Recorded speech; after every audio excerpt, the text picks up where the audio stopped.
आज के कुछ फैसला लिया धड़न का इकट्ठी हो रही भैया आज तो एक तो फैसला लिया है हमने, जो बीजेपी की और जेजेपी के नेता है, चाहे एमएलए है या एमपी है या और पदाधिकारी है, उनको कोई भी दंड खाप का आदमी निमंत्रण नहीं भेजेगा, ब्याह शादी का, गमी खुशी का, दुख सुख का। अगर वो फिर भी किसी के आते हैं तो उनका पूर्ण रूप से बहिष्कार करेंगे। और इस बात के लिए लोगों ने हाथ उठाकर पूरे सहमति जताई है कि हम इस पे खड़े उतरेंगे।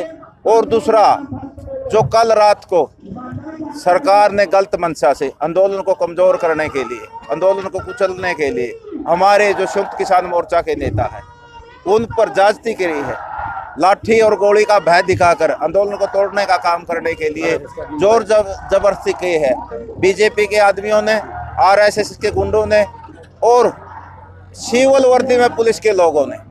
तो उसकी हमें कड़े शब्दों में हमने निंदा की।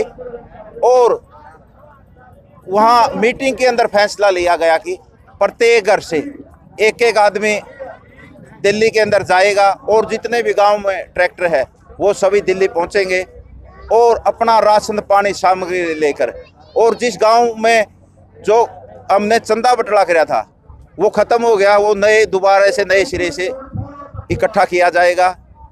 और जब लग दिल्ली के अंदर डटे रहेंगे, जब लग ये तीनों काले कानून वापस नहीं हो जाते और एमएसपी पर खरीद का कानून नहीं बन जाता।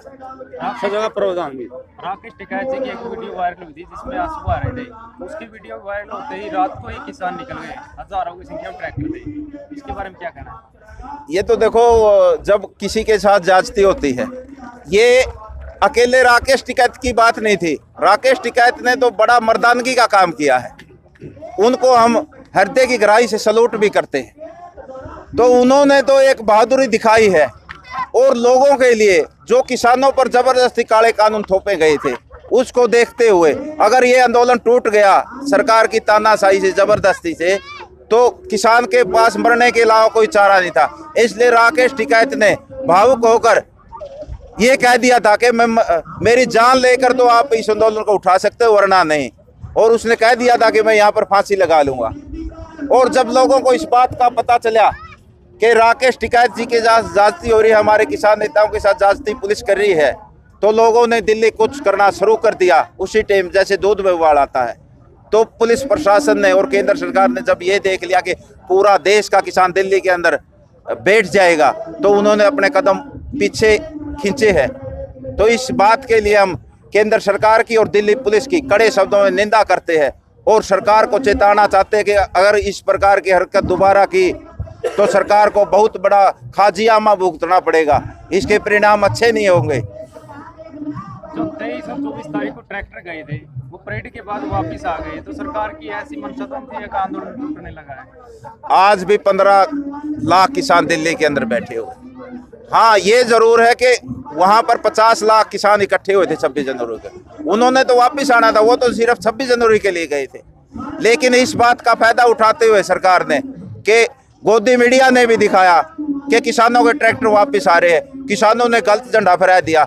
मैं कहना चाहता हूँ, किसानों ने नहीं गलत कोई झंडा फहराया, वो तो एक आरएसएस का दल्ला था, बीजेपी का दल्ला था। जो दीप संधू है उसकी फोटो प्रधानमंत्री के साथ भी है और अमित शाह के भी साथ है, और वो पीएम उसकी फोटो है। जब मैं पूछना चाहता हूँ इस देश की गोदी मीडिया से कि क्या आम किसान प्रधानमंत्री के साथ और देश के गृह मंत्री के साथ फोटो खिंचवा सकता?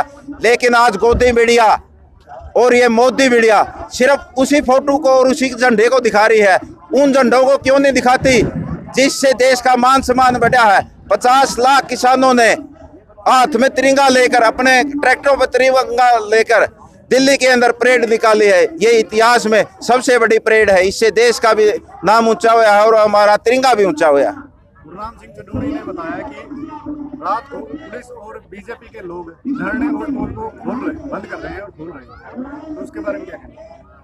नहीं, ये तो सरकार की साजिश होती है इस प्रकार की, शायद आगे भी करे, लेकिन अब लोग जाग चुके हैं।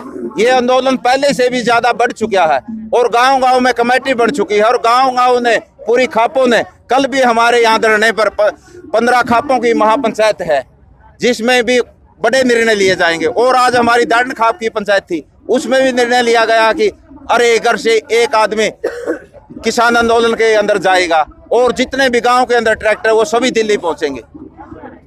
क्या नाम है जी? आजाद पहलवान। दिल्ली पुलिस ने क्या 26 जनवरी को, लेकिन यूपी पुलिस क्यों आई थी जी गिरफ्तार करने के लिए? क्या सामने ये तो देखो जब सरकार का हथकंडे होते हैं, सरकार के वहां भी बीजेपी की सरकार है, वैसे तो यूपी पुलिस का कोई काम नहीं, लेकिन ये सरकार की तानाशाही थी।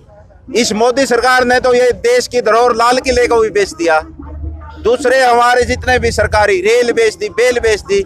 लेकिन आप ये कैसे भाई, ये तो सरकार की मर्जी है, किसी को बुलाए किसी को नहीं। लेकिन एक तानाशाही थी, अहंकारी था इस मोदी सरकार का, वो इस आंदोलन को कुचलने के लिए इस प्रकार के षड्यंत्र रचे। क्या नाम है? आजाद पहलवान किसान नेता। ये भी कह दिए।